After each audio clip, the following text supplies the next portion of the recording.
பொக்கிஷம் உலக புகழ்பெற்ற தஞ்சாவூர் ஓவியத்தட்டை பற்றி பார்க்கலாமா வாங்க. தஞ்சை என்று சொன்னாலே மிக சிறப்பானது. தஞ்சாவூர் ஓவியத்தட்டு மிகவும் பரம்பரை கைவினைஞர்களால் உருவாக்கப்படுகிறது. இந்த கம்மாளர் என்ற சமூகத்தினர் தான் பரம்பரையாக செய்து வாரார்களாம். தஞ்சாவூர் கலைத்தட்டு, ஓவியத்தட்டு, அலங்காரத்தட்டு என்ற பெயர்களும் உண்டு. இது தஞ்சையில் உருவாக்கப்பட்ட செயற்கை அலங்கார பொருட்களாக தான் இருக்கிறது. இந்த வட்டமான தட்டு பரிசு பொருளாக உருவாக்கப்படுகிறதா. இந்த தட்டு பார்த்தீங்கன்னா வெள்ளி, பித்தளை, செம்பு போன்ற உலோகங்களினால் நடுவில் வந்த கடவுள்கள் அல்லது தேவர்களின் உருவங்களுடன் படைப்புறு சித்திர வேலைப்பாடுகளுடன் செதுக்கப்படுகிறது. இது இந்திய அரசாங்கத்தின் புவியியல் சார்ந்த குறியீடாக 1999 தஞ்சாவூர் ஓவியத்தட்டு என 63வது பொருளாக பட்டியலிடப்பட்டுள்ளது. தஞ்சாவூர் வினையை போலவே தஞ்சாவூர் கலைத்தட்டம் தஞ்சாவூரின் பெருமையை உணர்த்துகிறதுனே சொல்லலாம்.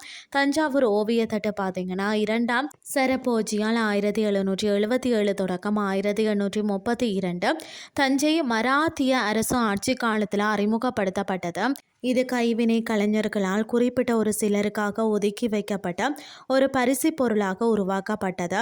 20ஆம் நூற்றாண்டில் உருவாக்கப்பட்ட இந்த அலங்கார தட்டு தஞ்சாவூர் அரசாங்க நூதன காட்சி சாலையில் 2011 தான் காட்சிப்படுத்தப்பட்டதா.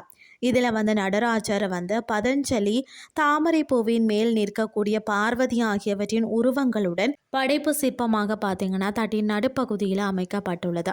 மொத்தமாக அலுமினிய தகடுகளை வாங்கி தேவையான சைஸுக்கு வட்டமாக இழுத்து வெட்டி அதை சமப்படுத்தி டிசைனிங் ஒர்க்கெல்லாம் செய்வார்கள்.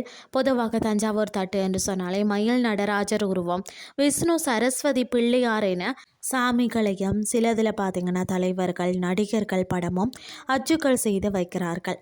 250 ஆண்டுகளுக்கு மேலாக கலைத்தட்டு தயாரிக்கும் பணி இன்றும் நடக்கிறது.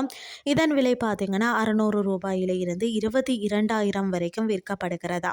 இன்றைய கிறிஸ்டி உங்களுக்கு பிரயோசனமாக அமைஞ்சிருக்கும்னு சொல்லி நானும் நம்புகிறேன். இதே மாதிரி மற்றும் ஒரு கிறிஸ்டின் வேலைக்கு உங்களை சந்திக்கிறேன். நன்றி.